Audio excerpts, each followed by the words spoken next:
sejak kebangkitan ulama bersama pengikut-pengikutnya istiqomah dan setia jaga akidah dan sunnah Rasulnya. Alhamdulillah segala puji baginya ulama bersama pengikut-pengikutnya istiqomah dan setia menjaga agama nusa dan bangsa. Mari kuatkan niat kita, kita bulatkan tekad kita, terus lanjutkan amal kita, mengembangkan hikmah kita. Assalamualaikum warahmatullahi wabarakatuh.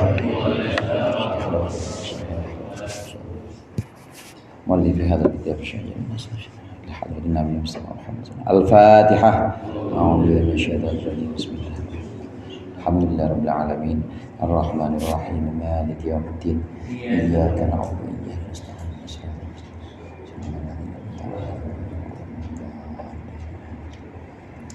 بسم الله الرحمن الرحيم. الحمد للمعلم الطلاب ومسهل الخير لمن يتعلم ثم الصلاة والسلام على النبي وآله وصحبه جايهم يا ربنا كفر عنا ذنوبنا ووالدينا ولمن هو مسلم ندعوك اللهم علما نافعا من يومنا إلى الحساب يقوم آمين آمين آمين ويا فتاح آمين آمين آمين ويا عليم. الحمد لله الأول الآخر الباطن الظاهر. اللهم صل وسلم على سيدنا محمد الطاهر الفاخر وعلى آله وأصحابه ذوي العلا والمفاخر. أما بعد فإن أحسن الحديث كتاب الله وخير الهدي هدي محمد رسول الله صلى الله عليه وسلم وشر الأمور محدثاتها وكل محدثة بدعة وكل بدعة ضلالة وكل ضلالة في النار. Segenap jamaah Majelis Ta'lim Masjid Al-Ikhlas, para pengurus, segenap orang tua, para ustadz dan seluruh hadirin yang dirahmati oleh Allah. Alhamdulillah malam hari ini kita berkumpul kembali sama-sama kita melanjutkan pengajian tafsir Jalalain. Mudah-mudahan apa yang akan kita bahas menjadi ilmu yang bermanfaat di dunia wal akhirah. Amin ya rabbal alamin. Pembahasan kita masih di surat Az-Zumar, terakhir kemarin di ayat 32. Di ayat 32 Allah menyatakan siapa orang yang berdusta atas nama Allah, mengatasnamakan Allah, tetapi Allah tidak pernah memerintahkan seperti itu. Contohnya orang yang mengatakan bahwa Allah punya sekutu, Allah punya keturunan dan lain sebagainya. Siapa orang yang berdusta atas nama Allah, berdusta atas nama Rasulnya, maka tempatnya adalah di neraka. Biasanya hadirin, dalam Al-Quran itu setelah Allah menyebutkan sifat-sifat orang kafir, biasanya Allah sebutkan sifat-sifat orang mukmin. Kalau di sini di ayat terakhir kemarin 32, Allah menyatakan yang mendustakan Allah, yang mendustakan Rasulnya, atau yang berbohong atas nama Allah, berbohong atas nama Rasul, padahal Rasulullah nggak mengatakan itu, tapi dia mengatakan itu kata Rasulullah, sabda Rasulullah, padahal Allah tidak pernah memerintahkan itu, tapi dia mengada-ngada, maka tempatnya di neraka, tempatnya di jahanam. Nah, perbandingannya nanti di ayat berikutnya setelah menyebutkan sifat orang-orang yang mendustakan Allah, maka di sini disebutkan orang-orang yang membenarkan apa yang dibawa oleh Rasulullah, apa yang diajarkan oleh Allah pada ayat 33 berikut ini. Qala Allah Ta'ala wa huwa asdaqul qailin walladzi jaa'a bis-sidqi wa saddaqa bihi ulaika humul muttaqun lahum ma yasha'una 'inda rabbihim dzalika jazaa'ul muhsinin. Walladzi jaa'a bisidqi, dan orang yang datang dengan membawa kebenaran, huwan nabiyyu, maksudnya adalah Nabi Muhammad sallallahu alaihi wasallam, wa saddaqa bihi, dan membenarkan dengan apa yang dibawa oleh Rasulullah, humul mu'minuna, mereka yaitu orang-orang mukmin. Falladzi bimakna alladzina, di sini alladzi meskipun mufrad tapi maknanya adalah alladzina untuk jamak. Orang yang datang dengan membawa kebenaran dan juga orang yang membenarkannya, orang-orang mukmin. Ulaika humul muttaqun, mereka itulah orang-orang yang bertakwa atau orang yang menjaga dan menjauhi asyirka, akan kemusyrikan. Lahum ma yasha'una inda rabbihim, bagi mereka itu ada apa saja yang mereka kehendaki di sisi Tuhan mereka. Dzalika jazaa'ul muhsinin, itulah balasan untuk orang-orang yang berbuat baik, berbuat ihsan, berbuat baik kepada ahli anfusihim, kepada diri mereka, biimanihim, dengan iman mereka. Orang yang mendustakan Allah maka ancamannya adalah siksa neraka. Mendustakan Rasulullah atau berkata bohong atas nama Rasulullah, siksanya adalah neraka. Orang yang berdusta atas nama Allah, Allah tidak pernah mengajarkan bahwa ada utusan setelah Nabi Muhammad, tapi dia ngaku-ngaku Nabi, atau dia mengakui ada Nabi setelah Nabi Muhammad misalnya, maka ini termasuk orang yang berdusta atas nama Allah, karena tidak membenarkan apa yang diajarkan oleh Rasulullah, tidak membenarkan apa yang sudah dinas dalam Al-Quran bahwa Nabi Muhammad adalah Nabi terakhir. Kalau dia percaya bahwa ada Nabi setelah Nabi Muhammad, berarti dia sudah berdusta atas nama Allah. Bagaimana orang-orang yang membenarkan apa yang dibawa oleh Nabi Muhammad? Nabi Muhammad sendiri dan juga orang-orang mukmin, insya Allah kita termasuk di dalamnya, amin, yang membenarkan Al-Quran yang dibawa oleh Nabi Muhammad, yang membenarkan ajaran-ajaran yang dibawa oleh Nabi Muhammad, maka inilah orang-orang yang takut akan kemusyrikan. Jamaah rahimakumullah, kita tahu orang-orang musyrik, ini surat Az-Zumar ini surat Makkiyah. Surat Makkiyah turunnya di Makkah. Jadi konteksnya adalah konteks orang-orang musyrik saat itu. Kita tahu orang-orang musyrik itu punya berhala ditaruh di Ka'bah, jumlahnya 360. Jumlahnya 360, banyak, dan mereka menyekutukan Allah, menganggap bahwa berhala-berhala ini yang bisa menolong mereka. Paradigma atau alam pikiran mereka, urusan banyak, maka Tuhannya harus banyak. Nah, kemudian Nabi datang membawa tauhid. Nabi datang membawa la ilaha illallah, tidak ada Tuhan selain Allah. Sebagaimana kemarin dalam ayat sebelumnya dicontohkan atau dibuat perumpamaan. Orang-orang kafir, orang-orang Mekah, kalau kalian mana yang lebih gampang, lebih mudah? Ada seorang hamba, seorang budak, dia punya tuan lebih dari satu.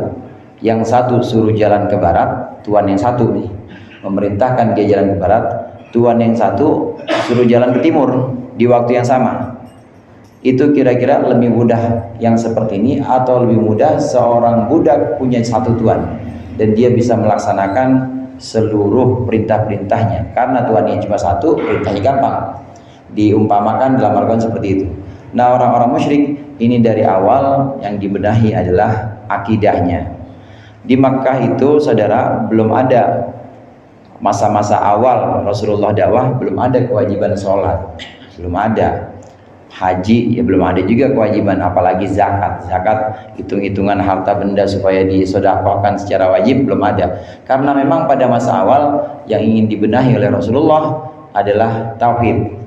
Keyakinan mereka yang punya pola pikir, punya alam pikiran bahwa Tuhan itu harus banyak karena urusan banyak, ini yang perlu dibersihkan, ini yang perlu kemudian dibersihkan, dibenahi, supaya mereka yakin dengan kebenaran, yaitu kebenaran la ilaha illallah, tidak ada Tuhan selain Allah.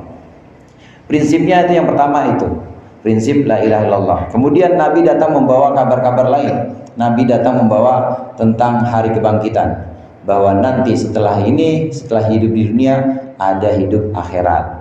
Itu juga termasuk yang harus mereka benarkan. Mereka yang tidak mau membenarkan itu artinya mendustakan Nabi Muhammad, mendustakan Allah, tempatnya di neraka. Bagaimana orang-orang mukmin? Orang-orang mukmin sifatnya berlawanan dengan mereka, berlawanan dengan orang-orang musyrik. Orang-orang mukmin ini orang yang menjaga dirinya dari kemusyrikan, menjaga dirinya dari menyekutukan Allah, ikut kepada apa yang dikatakan oleh Rasulullah.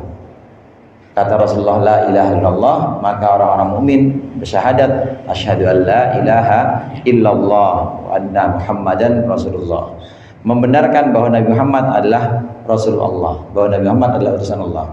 Orang-orang mukmin ini menjaga dirinya dari kemusyrikan, kemudian ikut nurut apa yang disampaikan oleh Rasulullah Sallallahu Alaihi Wasallam. Kabar apapun yang disampaikan oleh Rasulullah, hari kebangkitan, kemudian ada pertimbangan amal perbuatan nanti, ada tempat yang namanya surga, ada tempat yang namanya neraka.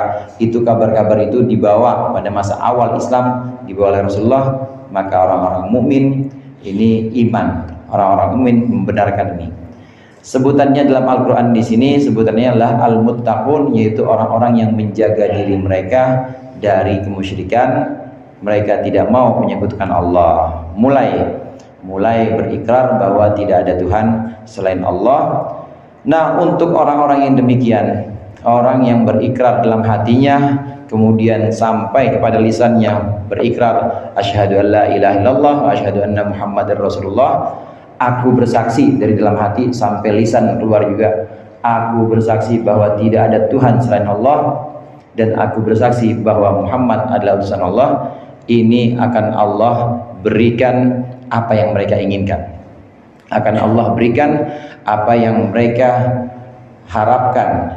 Ditafsirkan di sini diantaranya yaitu orang yang nanti ketika maut atau ketika dalam kematian, ketika menjelang sakaratul maut, maka orang-orang mukmin meskipun punya kekhawatiran nanti habis ini saya ditinggal sama orang-orang atau orang-orang meninggalkan saya, habis ini saya ada di bawah tanah, saya ada di kubur dan orang-orang meninggalkan saya, ada pertanyaan kubur, ada fitnah-fitnah kubur, dan juga ada ujian-ujian yang nanti lebih berat lagi.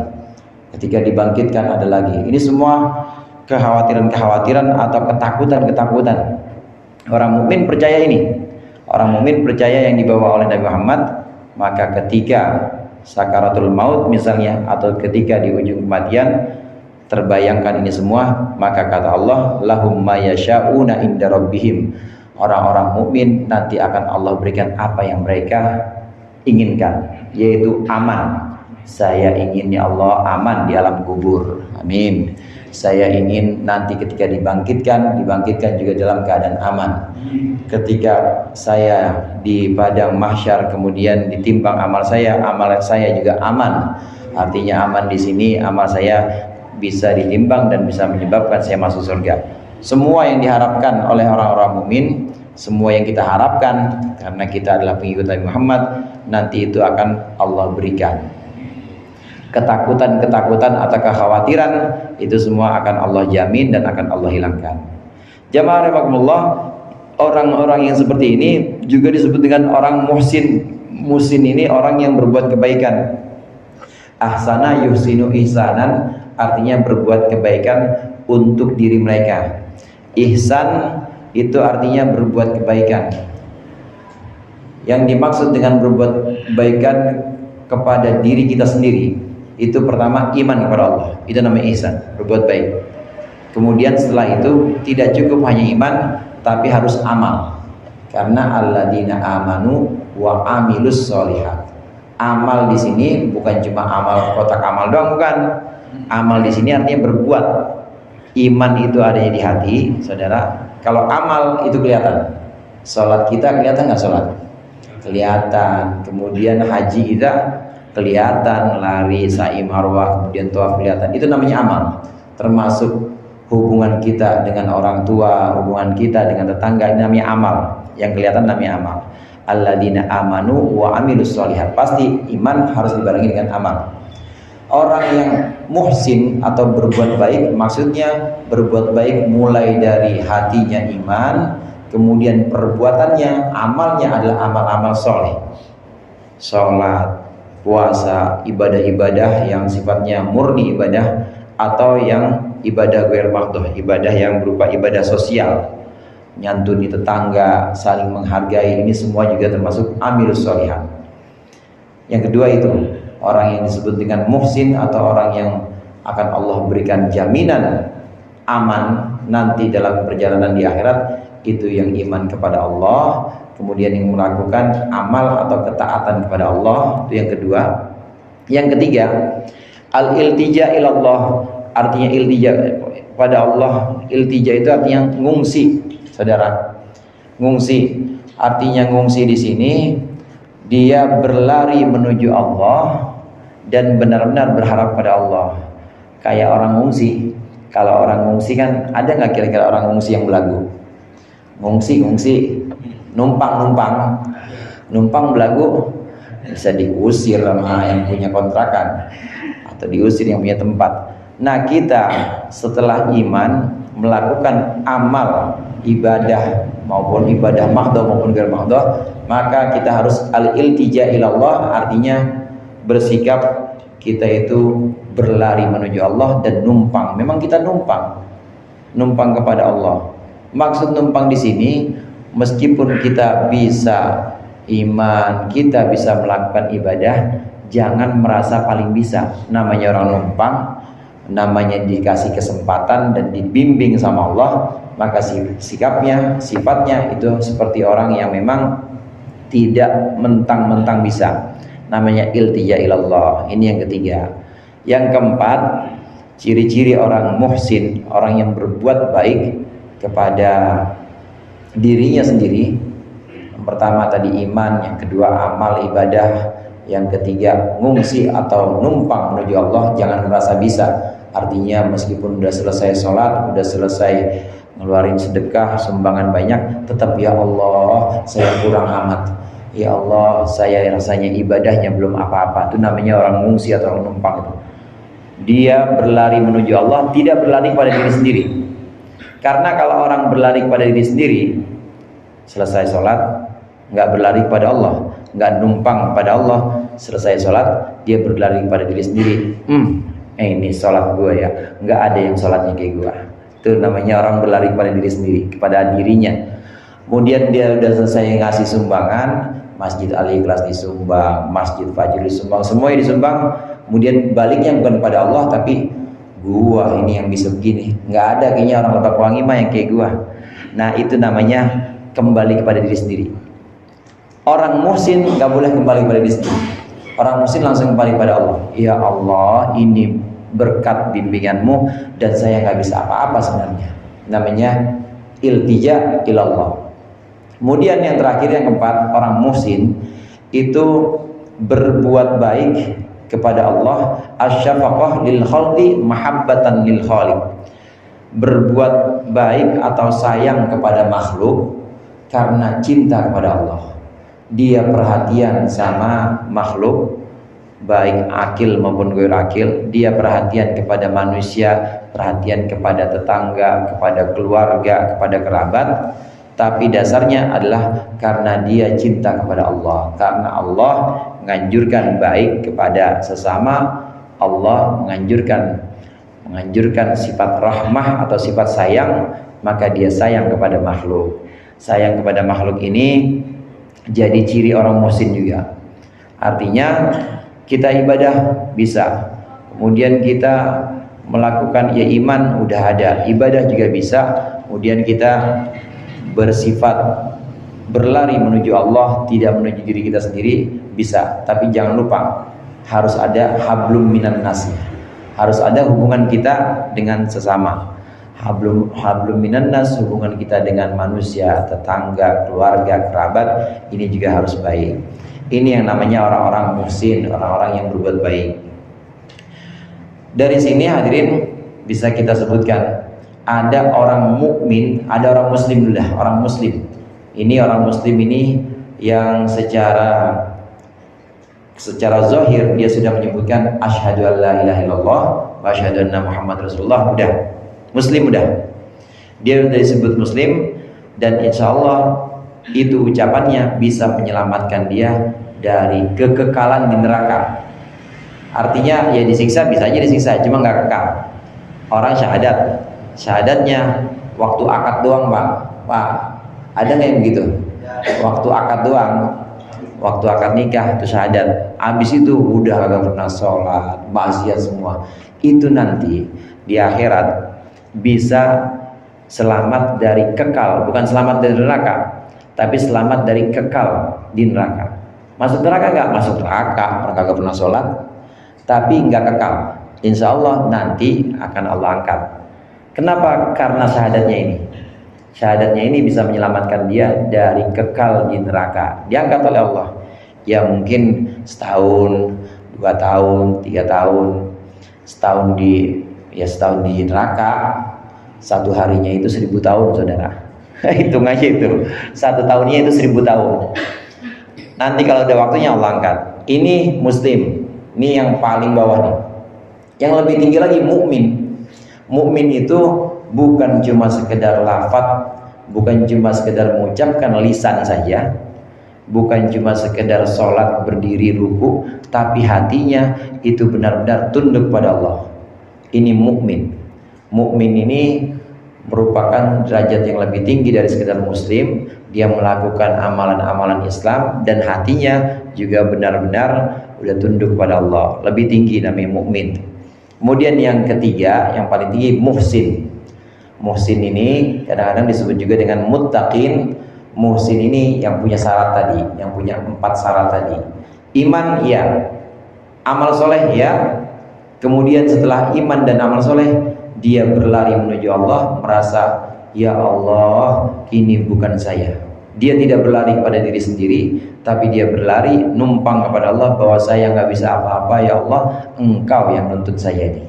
Bahwa la haula wala quwata illa billah. Ciri yang keempat orang muhsin tadi.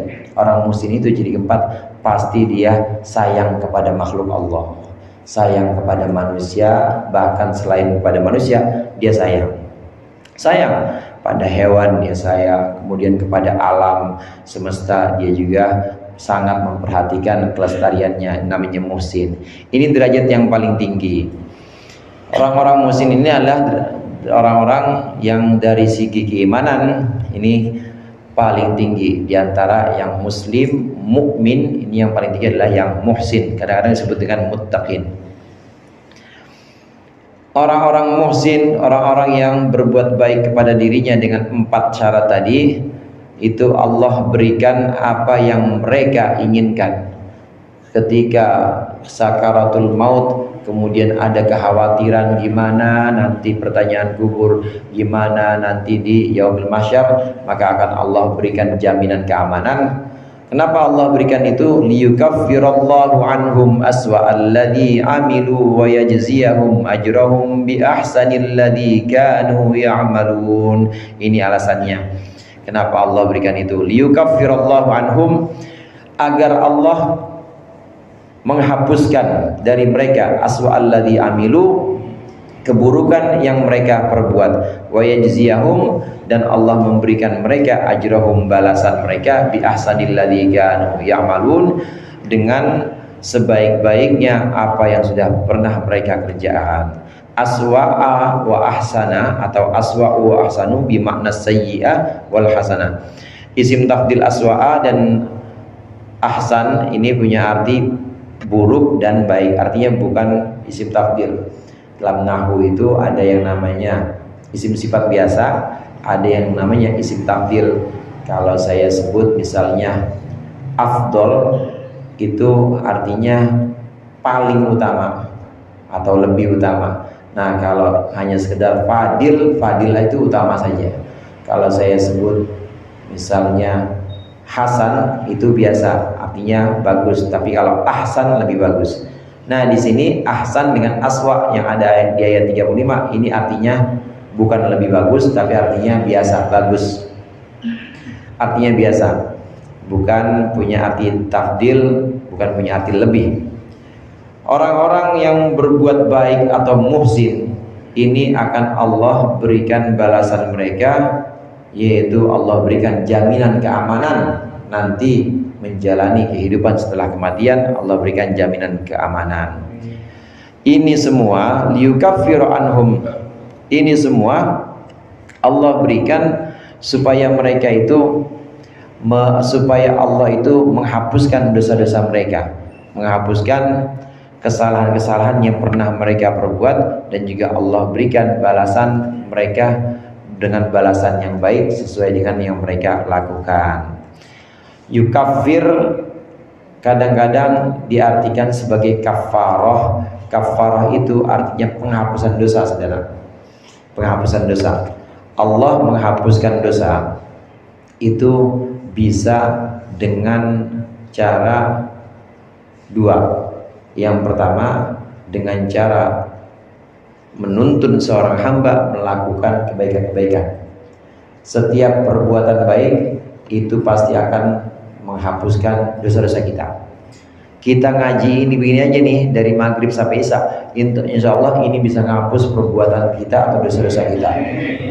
Sholat jamaah, dari sholat ke sholat, dari isya kemudian ketemu subuh, insya Allah subuh itu udah bisa ngapus dosa kita yang dari isya, dan demikian seterusnya. Dari subuh ke zuhur ini juga bisa. Namanya kafarah, namanya penghapusan dosa. Sholat ke sholat, kemudian Ramadan ke Ramadan, kemudian segenap perbuatan baik kepada perbuatan baik yang lagi, yang berikutnya, ini menjadi penebus dari kesalahan-kesalahan yang ada di antara keduanya. Kenapa caranya Allah menghapus seperti itu? Allah memberikan kafarah atau memberikan penghapus dosa itu bukan semerta-merta atau bukan sekonyong-konyong Allah hapus dah, aku hapus dosamu, bukan. Tapi Allah bimbing kita supaya bisa melakukan amal-amal soleh. Allah bimbing kita supaya kita bisa melakukan ibadah-ibadah. Dalam satu ayat Allah sebutkan, ya ayyuhalladzina amanu in tattaqullaha yaghfir lakum wa yukaffir ankum sayyi'atikum. Wahai orang-orang yang beriman, ya, jika engkau bertakwa kepada Allah, yaj'al lakum furqana, Allah akan memberikan kalian pembeda. Wa yukaffir ankum sayyi'atikum, dan Allah akan hapuskan dosa-dosa. Ini maksudnya kalau Allah mau memberikan kita penghapusan atas dosa-dosa kita, kalau Allah berkehendak menghapus kesalahan kita, itu bukan tiba-tiba Allah hapus gitu aja, tapi Allah bimbing kita buat melakukan ibadah. Allah bimbing kita buat gampang diajak sholat, gampang diajak ngaji, gampang diajak sedekah. Ini berarti Allah lagi menghapus dosa kita.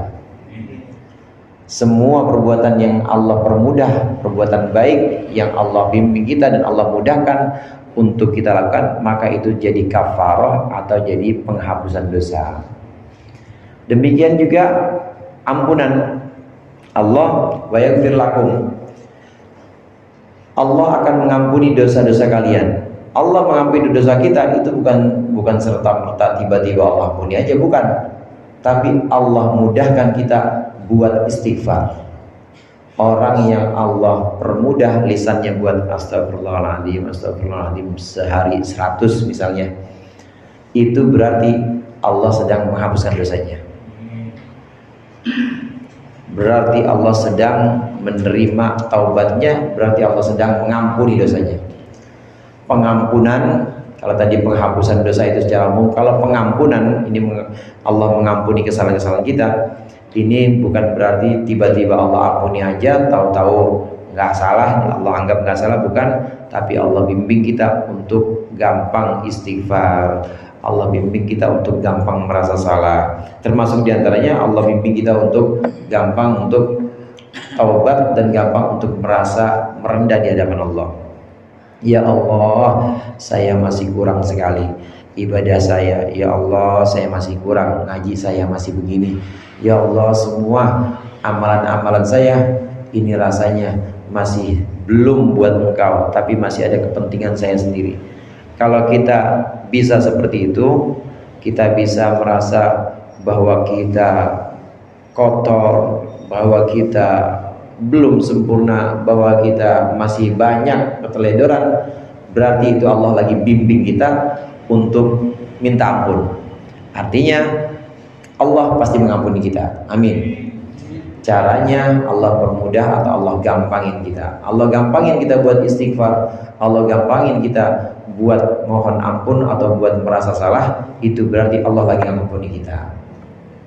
Ini pengertian dari wa liyukaffirallahu anhum aswa'al ladzi amilu.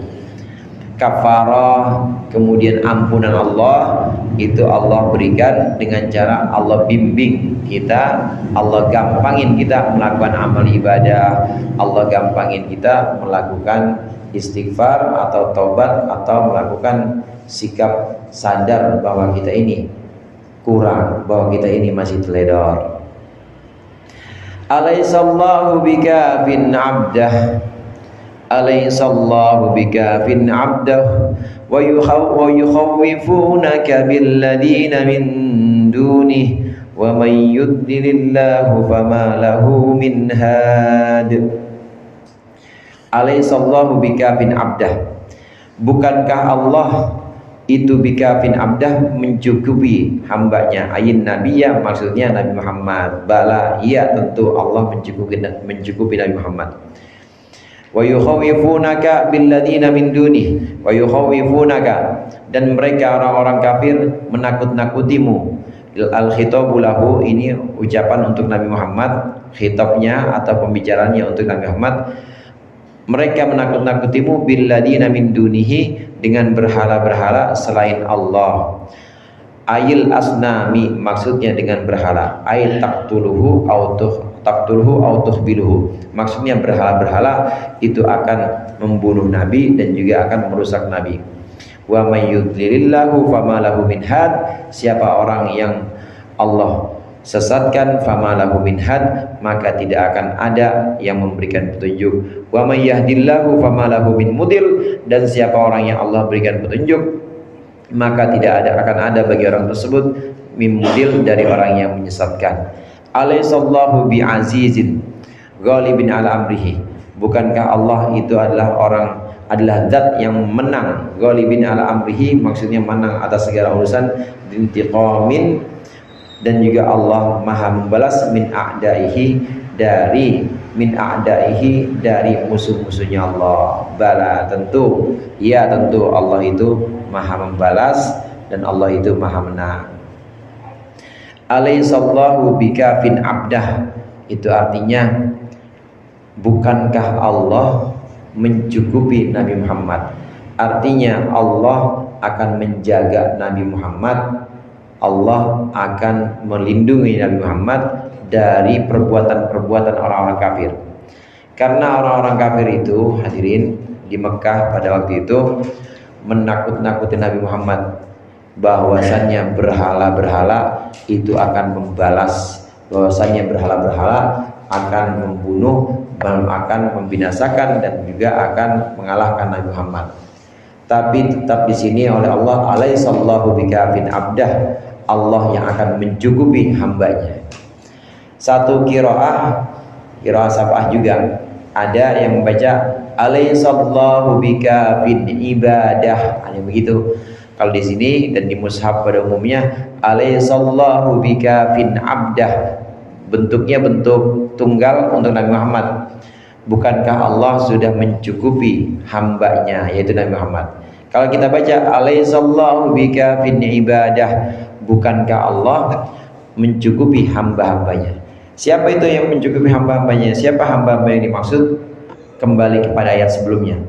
Hamba-hamba yang dimaksud, yang Allah akan cukupkan, Allah jamin dari rasa takut, Allah jamin dari kekhawatiran, itu adalah hamba-hambanya yang tadi berbuat muhsin, hamba-hambanya yang melakukan kebaikan, iman kepada Allah, melakukan amal-amal baik, kemudian iltija ilallah atau numpang dan berlari menuju Allah, tidak menuju dirinya, dan baik kepada makhluk-makhluk Allah lantaran cinta kepada Allah. dasarnya dia baik kepada makhluk Allah, dasarnya yaitu karena cinta kepada Allah. Orang yang seperti ini maka akan Allah cukupkan. Alaihissallahu bikafin ibadah. Allah pasti akan mencukupkan hamba-hamba yang berbuat baik dengan ciri-ciri tadi, melakukan amal-amal soleh hingga menyayangi makhluk Allah karena Allah perintahkan sayang. Maka kemudian disebutkan terakhir di sini tadi disebutkan bahwa tidak ada orang yang sudah Allah sesatkan maka tidak akan ada yang bisa memberikan petunjuk. Demikian juga orang yang sudah Allah berikan petunjuk maka tidak akan bisa ada yang menyesatkan. Tidak akan ada yang bisa menyesatkan. Wala in sa'altahum man khalaqas samawati wal arda la yaqulunna Allah qul afara'aytum ma tad'una min dunillahi in aradani Allahu bidurrin hal hunna kashifatu durrih aw aradani bi rahmatin hal hunna mumsikatu rahmatih qul hasbiyallah alaihi yatawakkalul mu'minun. Wala in sa'altahum, lamnya lam qasam, maksudnya sungguh apabila engkau bertanya kepada orang-orang kafir, man khalaqas samawati wal ard, siapa sih yang menciptakan langit dan bumi, la yaqulunna, maka orang-orang kafir, orang-orang musyrik Mekah akan menjawab Allahu Allah. Qul, katakan kepada mereka wahai Muhammad, afara'aitum ma tad'una ay ta'buduna, apakah kalian melihat berhala yang kalian sembah? Ta'buduna maksudnya kalian sembah, min dunillahi selain Allah, ayil asnami maksudnya berhala. Apakah kalian tahu in aradani Allahu bidurrin, jika Allah menghendaki aku mendapatkan kemadharatan, mendapatkan celaka, hal hunna kashifatu durrihi, apakah mereka berhala-berhala itu bisa menghindarkan madharat atau bahayanya? La, tentu tidak. Au aradani bi rahmatin, atau Allah menghendaki aku mendapatkan kasih sayang, mendapatkan rahmat, hal hunna mumsikatu rahmati, apakah berhala-berhala itu bisa menahan rahmat Allah, bisa menahan sayangnya Allah? La, tidak. Fikiratin bil idhofati fihima, maksudnya ada yang membaca mumsikatu rahmati atau mumsikatun rahmatah. Kul, katakanlah wahai Muhammad, hasbi Allah, hasbi cukuplah kepadaku Allahu Allah saja, alaihi atas Allah, hanya kepada Allah ya tawakkalul mutawakkilun, orang-orang yang tawakal itu berserah diri, yatikul watiqun maksudnya orang-orang percaya kepada Allah. Katakanlah pada mereka wahai Muhammad, jika engkau tanya orang-orang kafir, jika engkau tanya kepada orang-orang kafir siapa yang menciptakan langit, pasti jawabannya Allah. Siapa yang menciptakan bumi, pasti jawabannya Allah. Orang-orang musyrik Mekah hadirin, jika ditanya siapa yang menciptakan langit, jawabannya Allah. Siapa yang menciptakan bumi, jawabannya Allah tetap. Tapi mereka tetap menganggap bahwa selain Allah ada Tuhan-Tuhan lain, yaitu berhala-berhala yang mereka bikin sendiri. Ya dibikin sendiri, ya disembah sendiri sama mereka. Ditaruh tuh di Ka'bah 360 yang tadi di awal sempat kita singgung. Ini berhala-berhala jumlahnya 360. Ini mereka yakini bisa menolong mereka juga. Karenanya oleh Nabi Muhammad diperintahkan Allah, bilang Muhammad pada mereka, kalau Allah ingin memberikan satu bahaya atau satu bencana kepadaku, emang itu berhala-berhala bisa menghindarkan bencana itu dariku. Dan juga sebaliknya, kalau Allah ingin memberikan satu anugerah atau rizki kepadaku, emang berhala-berhala itu bisa ngalangin? Tentu tidak bisa. Yang namanya patung, saudara, yang namanya patung selamanya akan jadi patung. Tetap yang namanya batu selamanya akan jadi batu, tidak akan berubah.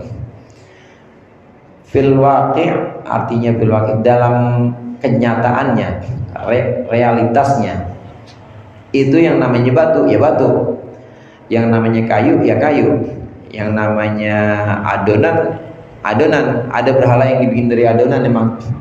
Adonan ya adonan, nggak akan menjadi Tuhan. Lah terus mereka orang-orang kafir ini, orang-orang musyrik, mereka sebenarnya menyembah hawa nafsu mereka sendiri.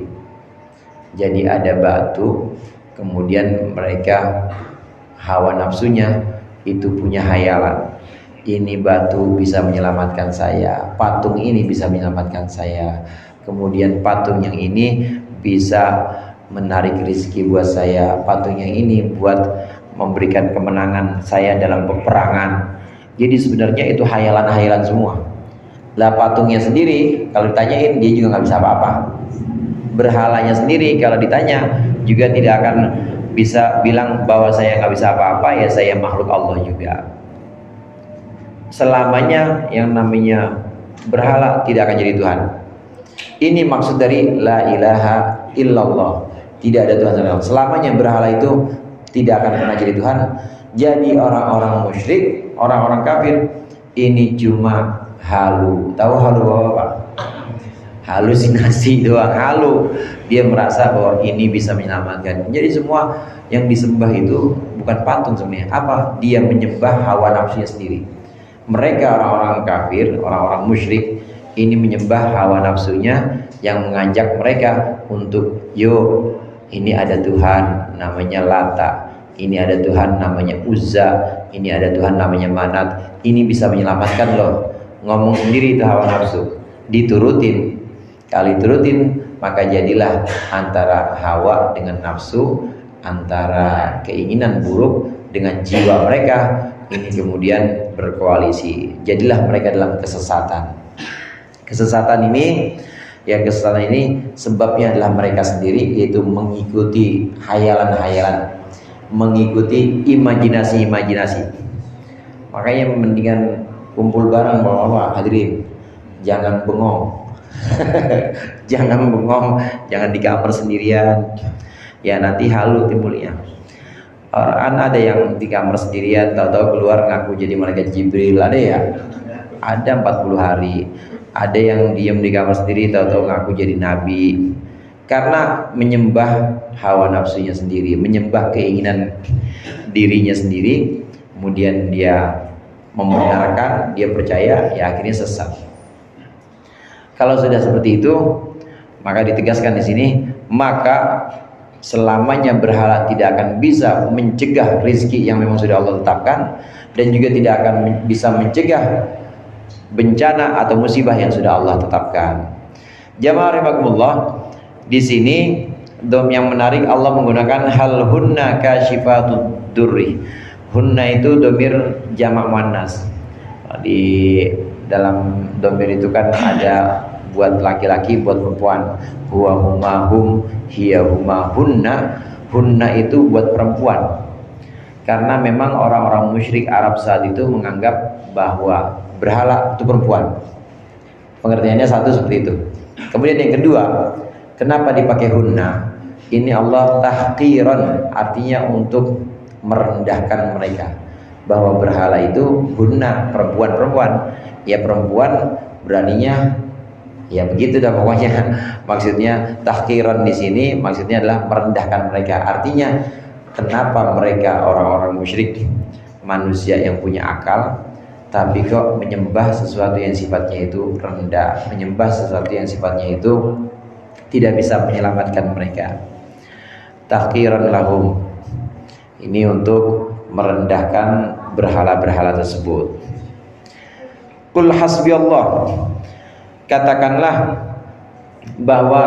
wahai Muhammad, aku cukuplah Allah saja. Artinya hasbiyallah, kalau kita sudah bilang hasbiyallah, atau kalau kita sudah mengikrarkan hasbunallah, Allah saja kecukupanku, cuma Allah saja kecukupanku, berarti kita nggak berpaling lagi kepada Allah, maka kita nggak berpaling lagi kepada selain Allah. Nengok-nengok aja enggak Pak, nengok-nengok aja harusnya enggak. Kalau sudah hasbunallah atau hasbiyallah, berarti kita udah nggak nengok kepada selain Allah, karena udah bilang hasbunallah.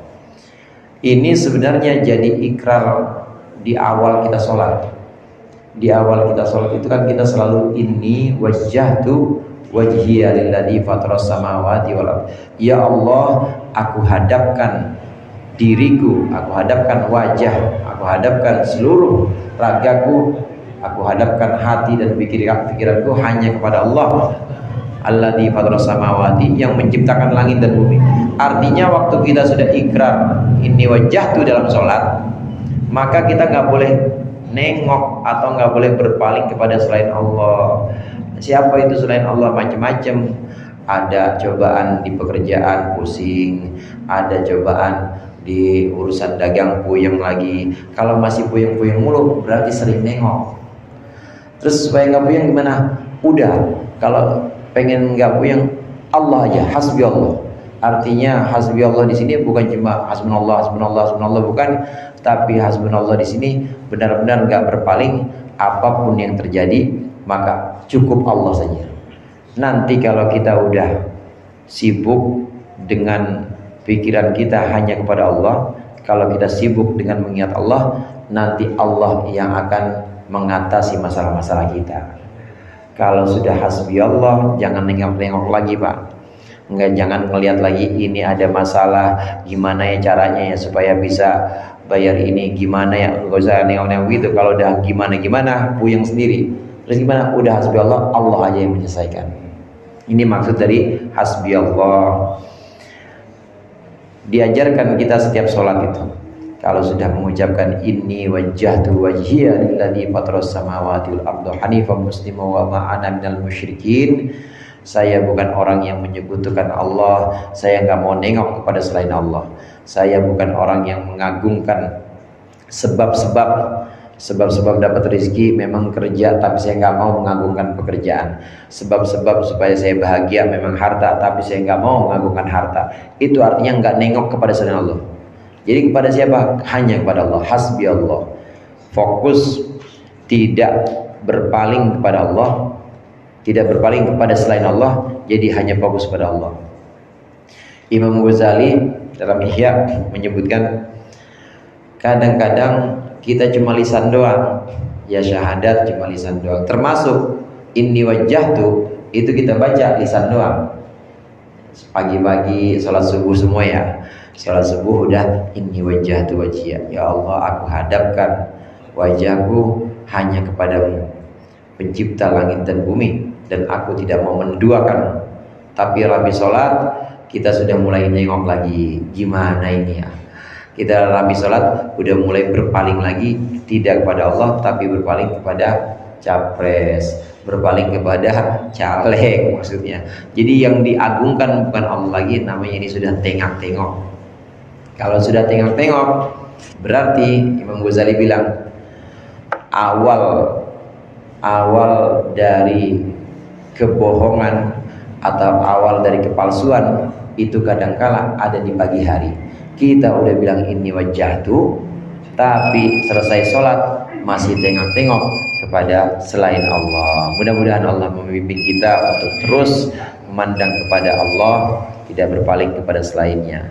Lebih kurangnya saya mohon maaf. Wallahul muwaffiq ila aqwamit thoriq. Wassalamualaikum warahmatullahi wabarakatuh.